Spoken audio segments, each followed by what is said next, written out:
Why are you so afraid? That's the question I have for you. Why are you so afraid? And if you sit with yourself for a minute and to really think and dissect and ponder on that question, you would probably realize, like me, the answer for me was the reason why I'm so afraid is because I'm afraid of what other people think about me. I'm afraid of how other people are going to judge me. I'm afraid of how I'm often misunderstood. So if I play small, if I don't speak, if I don't show up, if I don't put myself in front of the camera in the way I'm doing now, then that's less of a voice, or less of a critique that other people can have on me in my life. So the reason why I'm asking you why you're afraid is because many of us, we really are afraid simply because of other people, what other people think about us, like all the things people have to say about us. And right now I'm at a fall festival with my family, and I decided to come over here, pull my camera out, and just record this video because I am an overthinker. I overthink a lot of things, and you overthink a lot of things too, which is why you haven't done all of the things that God has called you to do. You're so worried about what other people think, but the reality is that your purpose is aligned to doing the things that he called you to do, which means you can't worry about what other people have to say about you. You just have to do it. Because at the end of the day, no matter if you in a studio that costs $100,000, or no matter if you're recording sitting in your car, somebody somewhere is gonna have something to say. They're gonna have something to say about how you look, something about what you're wearing, something about your dialect, your talk. I remember I have a ad that's playing promoting my hair brand, and someone commented on that video and said, oh, I couldn't get through the video because of the grammar and the enunciation and blah blah blah blah blah. And a couple of years ago I would have taken that to heart, and that would have been more of a reason for me to go into hiding and to silence my voice and to not speak, because this person has proved that, right? The thoughts that I already had in my mind, it's like a negative feedback loop. It just keeps going and going because I'm already telling myself that maybe I shouldn't be out front using my voice. And then you get a comment like that when you put yourself out there, and it reinforces the negative thought that you already had in your mind. And so I think that's how a lot of us get stuck. We are telling ourselves this one thing, and then whether we're looking for it or not, something shows up that seems like it's reinforcing that thing.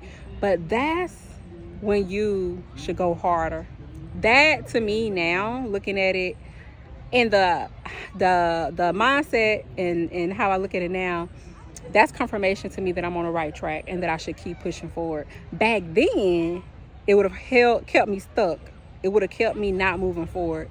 And so I'm just asking you, what are you afraid of? Because right now you have some things that the world needs. The world needs your voice. The world needs your gifts. The world needs all of your talents, whatever it is that you're doing. If you are an artist and you draw pictures, arts, or whatever, somebody somewhere needs your art in the paint, in the picture that you draw on their wall, hanging above their couch, in their $2 million house.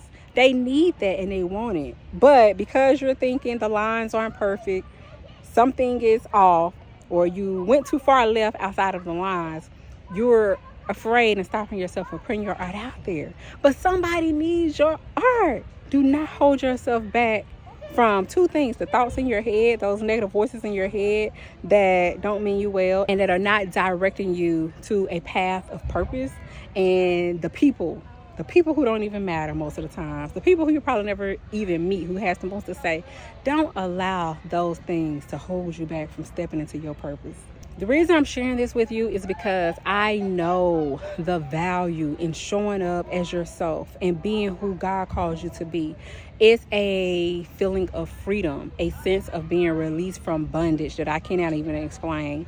And the thing is, your people are waiting on you. Your people are out there waiting for you to hit play or record on your first video and to upload it. They're waiting for you to record your first song so that they can hear your beautiful angelic voice. They're waiting for you to start the business because your business is the solution to a problem that is keeping them up at night right now. But you are too afraid to do the things. And one thing that I've learned that really helped me was that when I started to shift my mindset to say, okay, me not showing up is in a sense being selfish because I'm withholding something that's going to impact the life of somebody else. And so when I started to view it that way, when I started to think of it that way, it helps me to get outside of myself and to see, okay, the greater impact and the mission, all of the changes and the impact that I can make can only happen if I get out of my way. If I can stop being shy, because I was very, very shy. If I can stop worrying about what people are going to think, because people are going to judge you regardless. So at the end of the day, what I'm saying to you is stop being afraid, especially of the things you can't control. You cannot control anybody else outside of yourself. When you take control of your thoughts and your beliefs and how you see yourself, how you view yourself, that is all you need to take the leap of faith that you need to keep going and to start. So I ask you again, what are you afraid of? Dig deep, answer that question, and then just start peeling back the layers and doing the things you need to do so that you can get out of your own way and show up in the world with your gifts and talents, because we are waiting on you. Keep the faith.